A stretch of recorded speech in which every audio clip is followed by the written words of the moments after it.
Welcome back to Learn Astrology with Mary. My name's Mary English. You can find me at www.maryenglish.com, maryenglish.co.uk and UK Astrologer. Hello. How are you? Now, two things to tell you. Thing number one, Christmas is approaching and the new year. And if you're considering gifts for people, I do offer gift vouchers for a psychic reading and gift vouchers for a gold level astro reading. And they are on my website. On the link on the main page of the website, if you click on that, book your appointment with Mary, you'll get a choice right at the bottom of that page if you want to purchase those vouchers. And if you live in another country and our calendars don't sync up, you can book what I've called on there a pre-record, and you can book a reading and I will record it all as audio and send you the link along with the charts. And if you just tell me while you're booking in a separate email or in the booking email, you know, what you'd like to find out, and I can tailor your recording accordingly. So that's my Christmas plug. So thing number two is I went to Bristol earlier on this week to get my motorbike serviced, and I thought I'd meet up with a nephew of mine that has now moved to Bristol. So we're outnumbering the rest of the family by all being in this end of the world, which is grand. There's the majority of us this end of us. So I now have three nephews in Bristol. So two via one sibling and one via another. My son lives in Bristol. My sister lives in Bristol. So it's all quite fun. Anyway, went to see him. Haven't seen him for a while. And he's called Edmund English. And long story short, he wanted to tell me, because he's very into poetry, this nephew, he wanted to tell me about a family connection between the famous poet Shelley and our family. So I have mentioned before, and I've done a podcast on it called The History of the English Family in Bath, because my mother wrote a book about it, and it's The History of the English Family in Bath 1770 to 1890 is the title of her book. And in there she covered about the first member of the family, Mr. English, who came over from Ireland to Bath and set up shop as an upholsterer, cabinet maker and funeral director. Long story short, the family carried on and did their thing. So Edmund, who is named after one of the Edmunds, there's three of them, was very excited to tell me that there's a connection between Shelley, the poet, and our family. And so I heard the story, and I thought, oh, how exciting, because he's terribly into poetry, this particular nephew, and so is my older sister Lucy. She's actually a performance poet. They do different types of poetry. There's all different types of poetry. My nephew and my sister do different poetry. But I was like, oh, our family's connected in some way with this poet Shelley. Let me look at it in more detail and find out what went on and all the rest of it. So what we're going to be covering today is the chart of the poet Shelley, who wrote lots of stuff. So let's give some titles of things he wrote. Now, don't quote me on this, but some of his most famous ones were Ode to the West Wind, Ozymandias, Music, To a Skylark, it's very long, that one, The Mask of Anarchy, and Al Astor Adonius, The Triumph of Life and the Revolt of Islam. He also wrote visionary poetry dramas, including Prometheus, Unbound, and The Cenci. Now, don't forget, I never went to university. I didn't learn these things, and certainly didn't learn them in school because I went to Catholic school. But this particular nephew of mine knew all about those poems because he is a poet himself. So, Percy Byshe Shelley, poet, does his thing, travels around and comes to an unfortunate end, age 29. He's now moved to Italy because he owed so much money to so many people. What they did back then is if you owed money and you sort of overspent it, you just disappear. Not disappear, but you'd go to another country and hope nobody caught up with you, which was very unlikely for people to catch up with you. And he had millions of wives. Legitimate wives, I think he only had two, but Shelley was married to Mary. So Mary Shelley you might have heard of because she wrote the book Frankenstein. She wrote, yes, it was a book, not a poem. She wrote a book, Frankenstein. Anyway, so the connection is with our family being upholsterers, Shelley and his missus had bought a house in Berkshire called Adonis House, and they'd come to Bath to meet some mates, because Bath back then was quite a hoity-toity, tooty-wooty sort of place, and rather on the posh side. And if you were sort of famous or rich or whatever, you'd waltz up and down the place and do stuff. And they'd bought the house because I think they'd inherited some money somewhere, or they were buying the house and looking at it, and obviously, wanted to show off and stuff. They got the place upholstered. So they used one company in London, and the other company was the English family in Bath that they employed to decorate their house and do the upholstery, which would put the furniture in there, and it didn't do painting and decorating, but put the furniture in there, do the curtains and this type of stuff. So that's what my family did. Now, I'm not directly descended from the people that we're talking about. So we're talking about 3 members of my family called Edmund. The first Edmund who came over from Ireland, the second Edmund who's carried on with his dad's business in Milsom Street in Bath, and then a third Edmund who doesn't really come into the story, but we'll do in a minute. So these 3 Edmunds, I'm not directly descended from them. I'm directly descended from one called John, who was a sibling of these naughty boys, 2 of them of which were criminals, but we'll come on to that in a minute. So Shelley and his missus come to Bath, decide to get the upholstery done in their new gaff that they've just bought. And I have some dates. I haven't got tons of dates, but I've got some dates. So we're just going to start off with Shelley's chart. So this episode isn't specifically about Shelley, because if I were to cover his whole life, this episode would last about 4 hours. But we're going to look at his chart, and we're going to imagine that we're back in the day there and we're living in Bath, and Shelley comes for a consultation. What is it that I would want him to know to make his life a little bit more fluffy? Now, I did go onto Wikipedia while I was researching this. Obviously, where else are you going to go? And I read Shelley's life history, and after reading about 4 paragraphs of it, I nearly lost the will to live. The man had the most chaotic life style. So he didn't have to live like that. There was nothing that was forcing his life to be that erratic. And I just thought, oh my goodness. So anyway, get the chart up. Here's the chart now. He's got Sun conjunct Uranus, and Venus conjunct the Sun, and Venus conjuncts Uranus. I thought, oh wow, that makes loads of sense. So here's his chart. So this is Shelley the poet, who goes all over. I'm not going to give you his whole life history. You can find that out for yourself. Otherwise, this podcast would go for hours. So he's a Sun sign Leo, is he not? I mean, when you read about him, you're like, he's definitely a Sun sign Leo. He's got Moon in Pisces, and I look at that, I think, oh, God.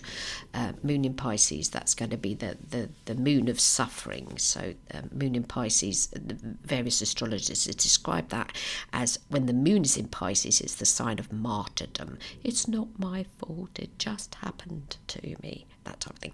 And also it's a mutable sign which lives in the past. Whilst his ascendant... So this is Shelley now. His ascendant is Taurus, with Saturn conjunct the ascendant. And Taurus is it's a sign of indulgence. If you're going to indulge, you're going to indulge in Taurus. The sins of the flesh is definitely the sign of Taurus. And trust me, Percy, if we're going to talk about sinning, he did loads of that. I couldn't believe it. So he'd be with one person, and then whoever it was that he lived with would have a sister that would also be. So why did so many people live with their sisters and the husband? And then, of course, he'd start shagging the sister of the wife and the... Excuse me. So here's his chart. Now, his chart shape is a seesaw. We've got 7 planets on one side of the circle, and we've got 3 in opposition to that. And the ones that are opposing are Saturn, the Moon, and Pluto. He's got a stellium in his 6th house. I think 3 planets is a stellium, near enough. So he's got Mars, Jupiter, and Neptune. They're all in Libra in the 6th, and they're very, very squished. And that conjunction of the Venus, the Sun, and Uranus in Leo, and that's all in the 4th. So his childhood was very erratic, getting sent here, there, and everywhere. I don't know what his that's his missus, his parents. It's about his parents. Can't remember the story now. You have to check it out. But he I think he ended up going to Eton, and he was bullied. So Percy, unfortunately, was bullied considerably as a child. And I've got a quote here. Where are we now? Shelley's father was a member of Parliament. This enabled Percy to receive a good education, which capitalised on his natural intelligence. He spent 2 years at Sion House Academy from 1802, but was badly bullied and taunted with the names Mad Shelley and Shelley the Atheist. He was therefore relieved to move on to Eton College in 1804 at only 12 years of age. That would have cost money, by the way, nothing was free then. Having developed interests in science, electricity, astronomy, chemistry, philosophy and literature, largely thanks to his friendship with Dr. James Lind, physician of the royal household, Shelley read wisely. He did write prose and poetry there, but I think, if I remember rightly, he was also bullied at Eton. It's not mentioning that in this particular article, but he did spend a lot of time, and he was very rebellious as well. But look at that Sun conjunct Uranus. So as I read, because I read the story of his life first and then I did his chart, I thought, oh yeah, that makes sense. So we've got somebody who doesn't want to be the norm. When the Sun conjuncts Uranus, they don't want to be the same as anybody else, or think they don't want to be. They definitely want to stand out as different and rebellious. Uranus is all about rebellion. If you think of a planet that's going to rebel, it's definitely going to be Uranus. Not wanting to conform with whatever the expectations were at the time. And in those days, you got married, you behaved yourself, and you had kids. And he did none of those things, apart from producing lots of illegitimate children, some of which who sadly died soon after birth. Now, what complicates his chart is he's got his Mercury in Virgo. So there you are, you're a poet, and you've got 3 planets in Leo, so you want to shine in some way, and he's got his Sun in the 4th in equal house, so he would have wanted to have shone for his family, but whether or not his family respected him, I don't know. I wasn't around. I haven't read that much about him. And the Sun is opposition Pluto, so a bit of a struggling relationship with Dad. But Mercury being in Virgo, Mercury when it's in Virgo is quite picky, wanting specific things. The Moon and Mercury are in opposition, so that's the poetry. So the Mercury is in Virgo and it's in the 5th house, but his biggest complaint throughout his life was he wasn't as famous as Byron, Lord Byron that is, who was another poet. It was about 4 years in age difference, and Byron was, I think he was, I can't remember if he was younger or older. Hold on, let me have a quick check. Yeah, Lord Byron was older than him. He was born in 1788, so that's 4 years difference. Anyway, he sort of looked up to him and wasn't as famous as him. And well, he wasn't as famous as him in his own lifetime either. And Byron was an Aquarius, and he also suffered from the same thing, zooming around the place, shagging loads of women, producing lots of children, etc. But they really were quite wild what they got up to. Shelley, this is, and his missus, his second missus, because there was another one called Harriet, who unfortunately killed herself when he married his second wife. Both of the wives that he married when he first met them, they were 18 or younger or whatever, so it was a bit of a whatever, I'm not going to restrict myself. Now, when you compare his chart to his missus's chart, so this is his second wife now, Mary, who wrote the Frankenstein books, so we'll have a quick look at her chart. She's got, and it's just like, did I get this chart correct?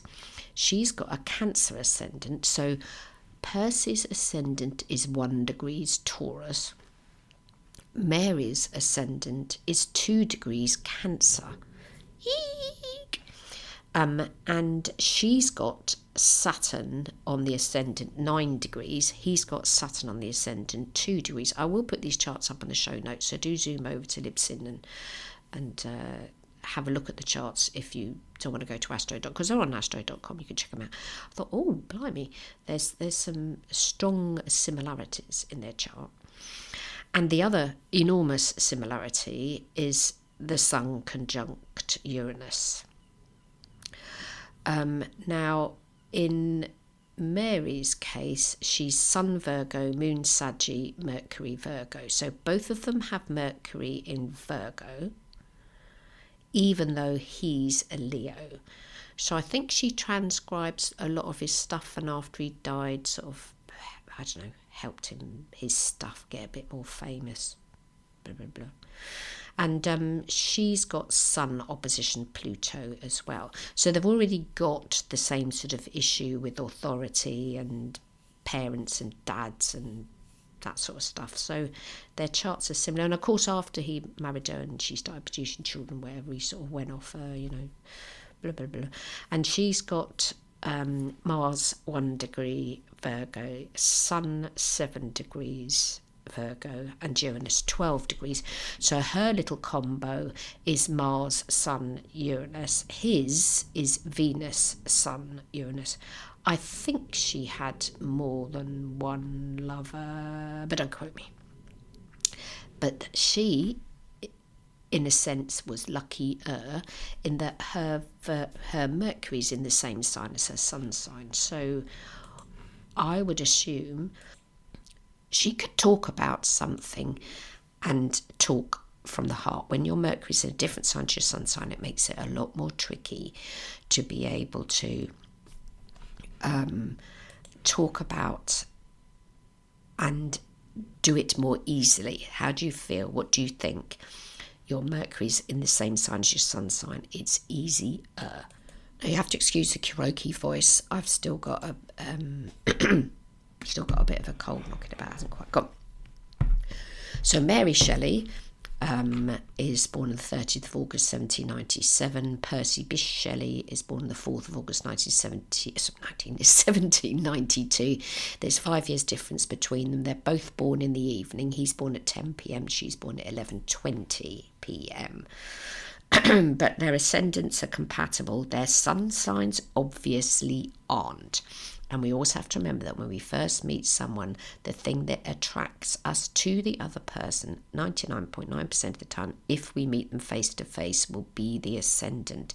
It's completely different if you meet somebody online. You don't get that face to face meet up. So if you are dating somebody online, make sure you do have a face meeting at some point, because it's very easy to fall in love with the idea of someone online than the reality of them in the flesh. Get to meet in the flesh.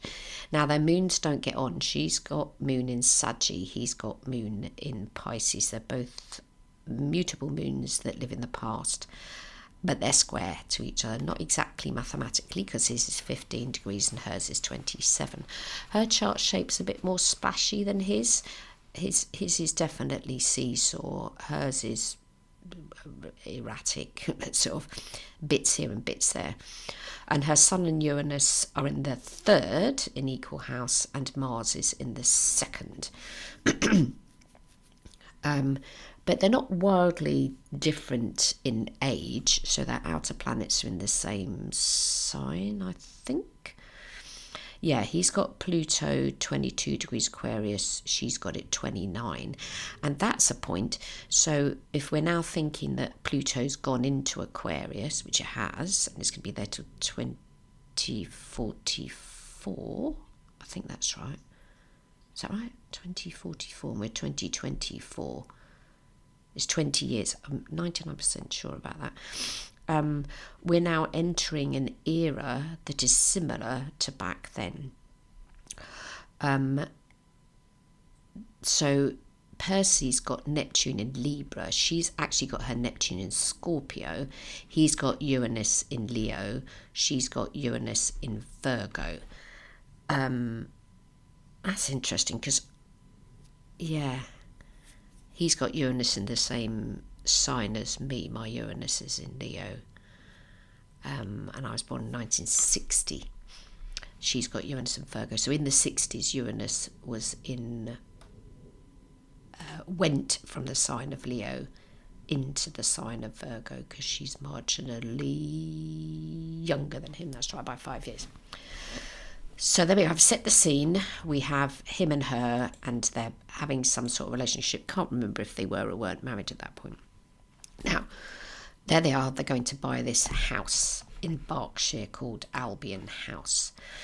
And they've come to Bath, little day out, and let's go and see me mates. And they come to the shop in Milsom Street. The shop exists now, as the shop still exists, the premises still exists. It's an estate agent's at the moment, very expensive. If you want to buy £1 million house, go to Milsom Street. And they have a chat, obviously, with the Englishes, of which I'm not descended from. I'm descended from the first Edmund, but not directly. Well, I'm not direct, sorry. I am descended from the first Edmund, but I'm not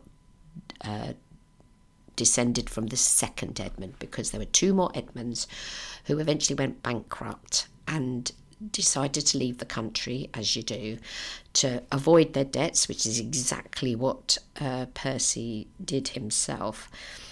And they, the Edmund Englishes, left their wives behind, wives plural, and their children, and one wife died soon after of cancer. But you had to do a bunk, because if you owed money back then, you were hung. So there was a jolly good reason for getting out of the country. Now, they were asked to decorate the house and to spend £800 on decorating it, doing the upholstery, by the Shelleys. I don't know if it was Mr. or Mrs. Apparently, it costs more than that, because eventually they start to try and claim £1,200. And there's different versions of events, who did what and who didn't do what. But I have found a publication that has... the publication is called... Hold on 1 minute. So it's a chapter in a book, and it's called Shelley and the Upholsterers of Bath. So the book is all about Shelley's life, and it's kept in a museum in the US.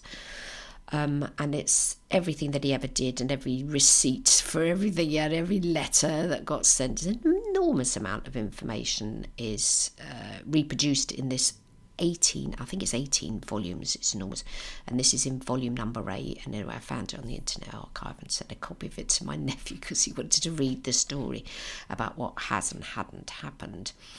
So the story goes that they booked all of this, the place, they definitely did the work, no two ways about it, they did the work. And Shelley, for whatever reason, decided not to pay, or didn't pay, or couldn't pay, or didn't have the money. And anyway, he'd gone, bing, he's got some conjunct, he's gone off and done something else. They bought the house, they did it up, and then they discovered it was cold. The place where they lived was cold and damp, so that's apparently the reason they didn't continue to live there. Now, they started looking at the premises and debating about it in September 1816. So what was going on for Shelley and his missus while that was happening? I'm going to show you the chart for the date they actually bought the home and it was legally theirs. So on the 18th of March 1817, who did it impact more? Did it start...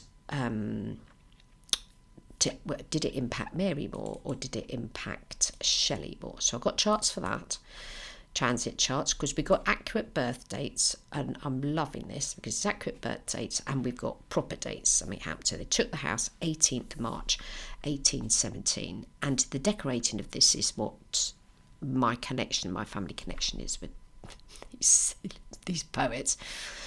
So transiting, because the sun is 18th March 1817, the sun's obviously in Pisces. Shelley's got moon in Pisces. So let me just get the chart up. Here you go, Byshe house. As I say, he didn't pay for it. I don't even know how the house got paid for. I presume somebody got some money. And very, very soon after the house was bought, they then put it up for rental and flogged everything that was in it to make some money. So it was a bit not the normal way of doing things. Buy a house, don't live in it, or live in it for 5 minutes flat, and then everything that's in there, which has been provided for by the English family, by the way. Whether or not the English family paid for it, I don't know, because they, by the sound of it, sounded like they were dodgy business people as well. They'd put all this upholstery in there, put all the furniture in there, and then Shelley and his compatriots flog it all to supposedly make some money. So there's obviously very conflicting version of accounts of what did and didn't happen. So this is the date they buy the house. How's that affecting Shelley? So transits, we've got on that particular date, we've got the Sun in Pisces, Moon in Pisces, Mercury in Pisces, Venus in Taurus, right onto his Saturn.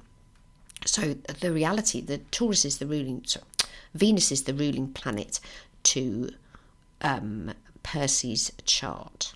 Okay, so he wanted all the voluptuousness of this beautiful home, but the practical reality of it, living there, it was cold, or he needed to maybe think of an excuse not to stay there. And you've got that watch of planets in the sign of Pisces, and Chiron transiting is now exactly conjunct his moon. Saturn has also just gone as Pisces 0 degrees, but it's not reached to his moon. And with him being Sun in the 4th, one would have thought that any home or house that he has would be reasonably important for him.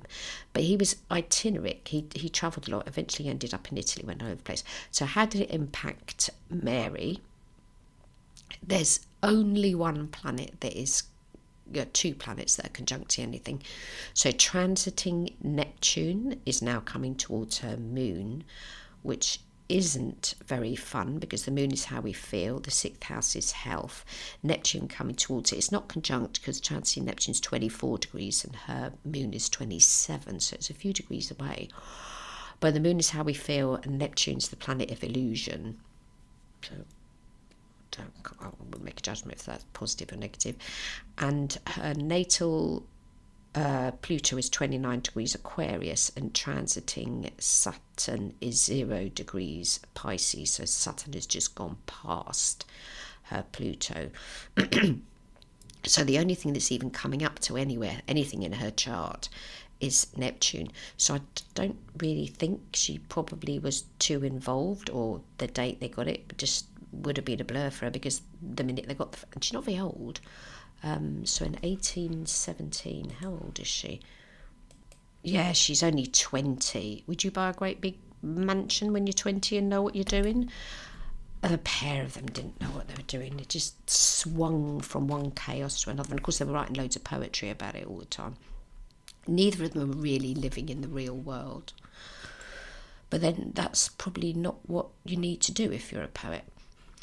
So that's from their point of view. So we're just going to look a little bit now at what it was from the point of view of the three Edmunds. I don't have the date of birth for the first one. I've got a date of birth for the second one. The third one wasn't involved in this transaction. He wasn't old enough at that point in time. The business at that point was called English and Becks, so there must have been a Mr. Becks that was helping run the company. Later on, when the third Edmund joined forces, it was called English and Son. And that was later on when they did the bunk. The second Edmund and the third Edmund did the nasty. But this is Granddaddy Edmund now, and the second Edmund. I haven't got his date of birth. I have got the date of birth for the second Edmund, and my mother wrote in the history that he was born on the 16th of December 1780. But on the family tree that she's written in that book, I noticed that she'd put the 16th of September. So I truly don't know which is the right date. The one she's put on the family tree, she could have transposed a number, which is very easy to do. And I looked at both charts and I thought, it doesn't sound like he was a Virgo, because that would make him a Virgo. He definitely sounds like he was a Sagittarius, so I'm going to trust that what she's written in the document part of the book is correct. So 16th of December 1780. So he's older than Shelley himself. him and his dad are running the business at that point. And by the sound of it, I don't know that they'd done a good job. Would you really go and spend loads of money putting the upholstery in someone's house and not be paid anything up front? I mean, they maintain that various documents were signed, but I think they were, dazzled by the fact that this person was from a rich family. They obviously didn't know what they were dealing with. So Edmund English number 2, assuming I've got the right month, which I'm 99% sure think I have. He's a sun sign Sagittarius with moon in Leo, Mercury retrograde in Saggy, Venus Scorpio, Mars Scorpio, Jupiter Scorpio, Saturn Saggy, Uranus Gemini, Neptune Libra, Pluto Aquarius, and his is 3 degrees. So this is, at some point we're going to have Pluto in the same sign as it was back then. So I've done the transits for Edmund English number 2 when he was first asked to do this work. Okay, so this is the second Edmund. Third one doesn't come into this. Second Edmund. And what were the transits going on for him? What might have, inverted commas, influenced him to even take this job on? Now, don't forget, he's got himself moon in Leo, and I've chosen the date 18th of September. I don't know that for sure. I do know that it's September 1816 when the Shelleys had started considering purchasing this particular property. They didn't sign the documents until the following spring, but they're now in Bath. They're mooching about the place. They've come into the shop. So what are the outer planets? But Jupiter is now in Scorpio, and Edmund natally has Jupiter in Scorpio. But look, Neptune, I'm asking you to look, you can't see. Oh, Mary, maybe I should do that Gemini thing. Listen to me. Transiting Neptune is directly conjunct his natal Mercury. So you're going to be confused already if you've got Mercury 19 degrees Saggy retrograde, and then transiting Neptune comes along 19 degrees Sagittarius. Yeah, so assume you've been born with Mercury in Saggy retrograde, and then Neptune comes along and conjuncts your natal Mercury. You're not going to yourself now be motivated by anything real at all. Reality doesn't come into the story of Neptune. It's the opposite. And then Jupiter is returning, so obviously his age now is divisible by 12 because your Jupiter return happens every 12 years. So what age is he? Remember, you're going to have to do the maths. So he's 36 now, and he's probably thinking, oh, great job got here. Rich family, big house, let's do all the gear for it. And we'll do it on credit. We'll let them have it, and then of course we'll get loads of dosh later on, which unfortunately didn't happen, as far as I'm aware. Oh no, I'm going to tell you the punchline. Uranus is transiting in Saggy as well. It's not conjunct his natal Saturn, but the thing that stood out for me was transiting Neptune was. So you're making a daft business decision. Double check everything when Neptune comes along and conjuncts your natal Mercury and you're doing something that's going to cost money. Transiting Pluto is now 23 degrees Pisces, and natally the sun sign is 25 Saggy. So it's got a square to transiting Pluto, which is retrograding at this point as well. And transiting Mars is conjunct natal Neptune, because Mars is 1 degrees Libra and Neptune is 5 degrees. Now, apparently, according to all these records and this book, the money was never forthcoming. And in the end, at some point, a stern letter was written to, not to Shelley himself, because he'd already done a bunk at this point, which the English family didn't know. I think he was already in Italy at this point. They write a stern letter on the 18th of February, 1820. I think I did the chart for that. So when Edmund starts dealing with the Shelley family, or the English family starts dealing with the Shelley family, there's some not particularly helpful planets. And then it takes ages before this. So this is all happening in 1816, 1817, 1818, 1819. There's nothing. Eventually, I don't know why it took them so long. On the 18th of February, 1820, this stern letter was written to some mate of Shelley saying, "Oi, cough up the dosh, otherwise we're going to take legal action against you." And the 2 days before, is that right? Yeah. Oh no, so that's 2. I'll come back to that in a second. Sorry, ignore that. So 18th of February, there was a lot of things happened on the 18th and the 16th. Anyway, so they write the letter. Edmund English and his dad write the letter, and we've got nothing now that's in his sign. We've got Mars retrograde in Cancer. I don't know what time of day he was born. Uranus is now transiting 27 degrees. His sun sign's 25 degrees. So we've got Uranus. Neptune's just come out of Sagittarius and it's gone into Capi. There's 0 degrees. Mercury's in Aquarius.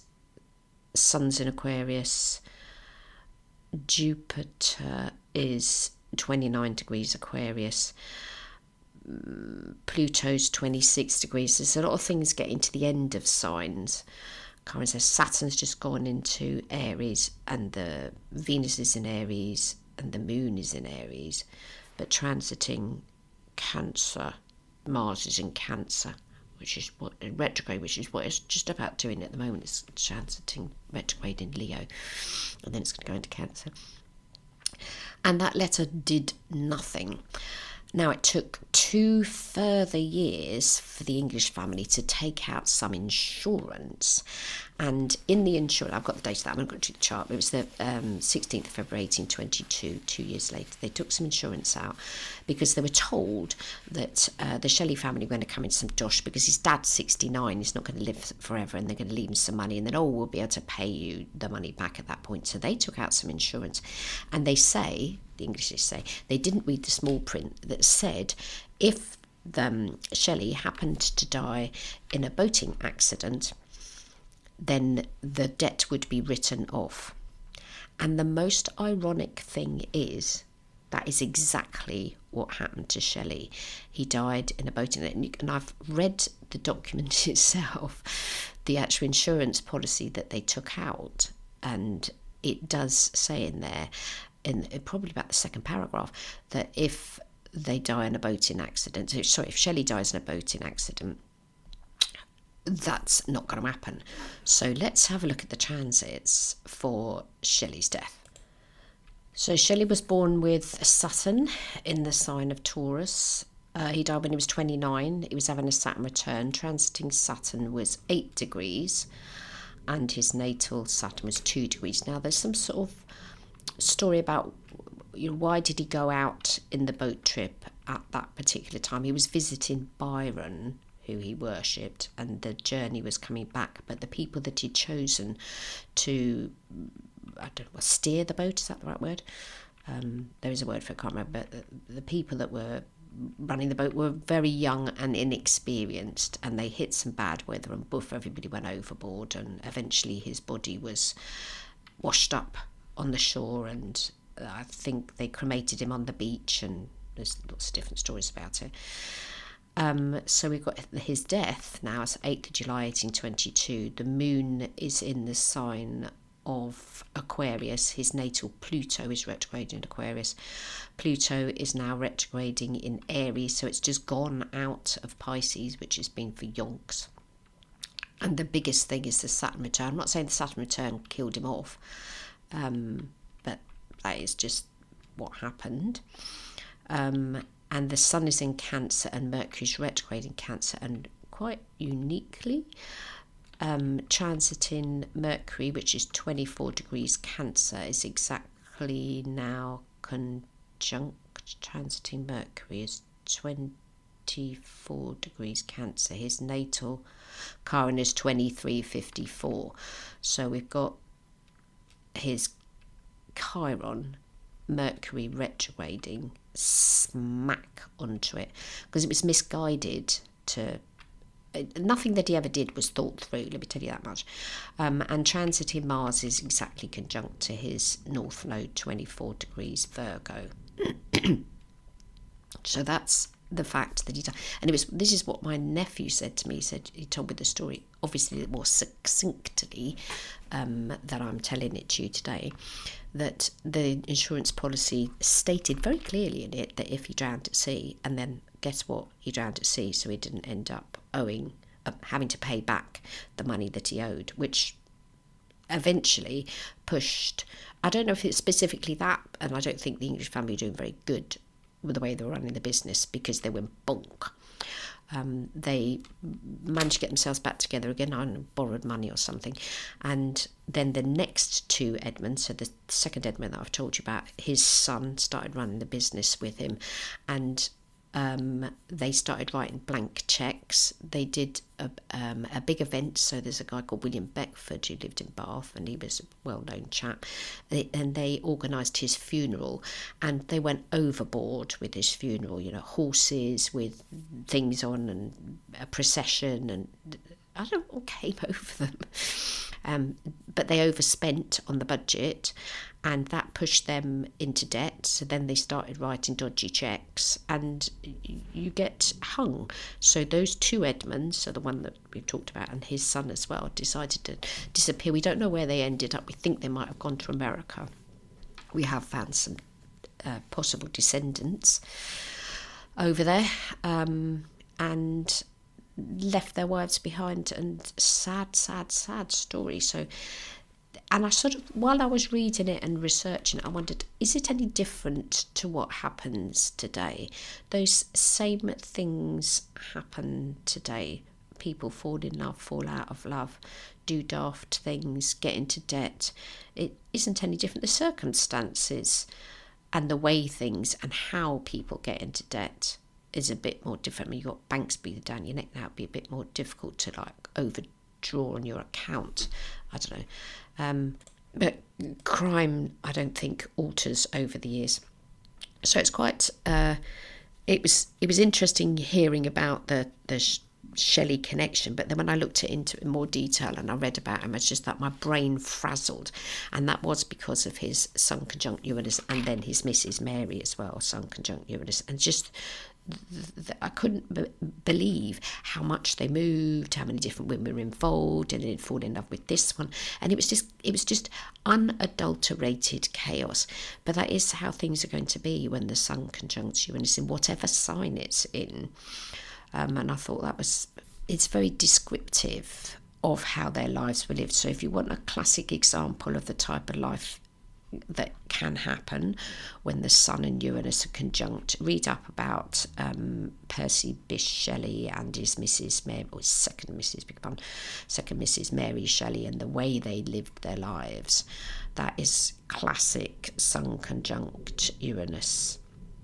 And obviously not everybody's born with the Sun conjunct Uranus. There's going to be only a month worth of people that will happen to. So it's only ever going to be, when Uranus at the moment. So Uranus is in the sign of Taurus at the moment. So certain people born under the Sun sign of Taurus are going to have Sun conjunct Uranus, depending on what end of the month they're born in, because Uranus is now coming to the end of the sign of Taurus.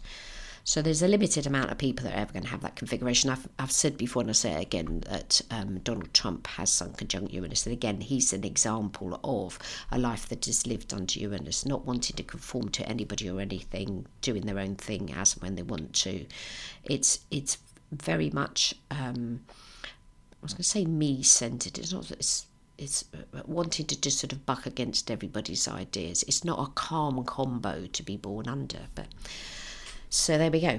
So this week I was covering about Shelley, the poet, and his Mrs. Mary, them coming to Bath and doing some unbusiness, because it wasn't business, with part of my family, the English family in Bath, and what happened about them owing the money and then money never being paid back. The irony of him dying at sea, when the insurance policy they took out said if you died at sea you won't get paid out, so they never got paid out. So let that be a lesson to you. Don't go and do loads of work for someone without getting some money up front to do it. I think is the moral to that story. If you're an upholsterer, don't go and decorate someone's house on spec. So get their card details, and like you do when you go to a restaurant, you'll give your card details first, so that if you do a bunk, they can at least debit your card. There was one thing that this story reminded me of, is people like influencers that we have now. So that I would say that Shelley and his missus were very similar to people that are online influencers, and they sort of they will literally go to restaurants and say, feed me, and then I'll tweet or Instagram about your particular business, and then hopefully you'll get loads of people walking in and booking meals. So it's a similar way that this particular incident, the way they were treated and the way they acted, was that they were, we're so big, we're so famous, we're so wonderful, we expect you to do XYZ, that royalty could possibly do, but they weren't royalty. So there's an awful lot of not being genuine, I think is a way of describing it. So there we go. So I hope you have a fab week. As I say at the beginning, if you want to book something for Christmas, all the details are on my website, and I'll be back next week. Bye bye now.